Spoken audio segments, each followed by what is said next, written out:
Les coordonnées polaires d'un point sont toujours relatives, elles dépendent toujours d'un point les précédents. Mais ça peut aussi arriver pour les coordonnées cartésiennes d'un point, nous allons le voir ici. Dans notre exemple, le point E est notre point référent, et nous allons calculer les coordonnées d'un point F en fonction du point E.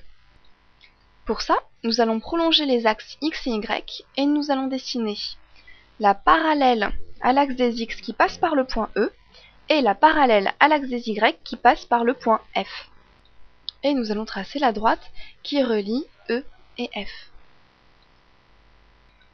Pour indiquer les coordonnées cartésiennes de F en fonction de E, nous allons avoir besoin de deux indications.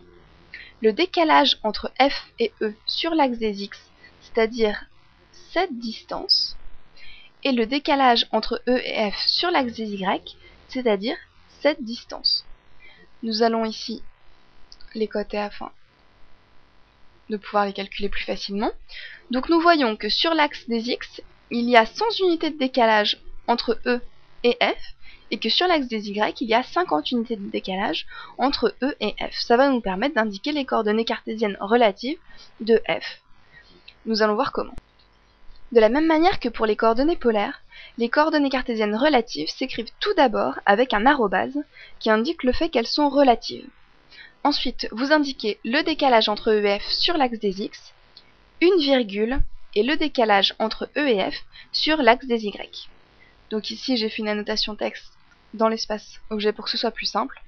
Les coordonnées cartésiennes relatives de F vont être arrobase 100,50. Pour donner un exemple, imaginons que vous ayez besoin de dessiner un rectangle, dont vous connaissez la longueur et la hauteur.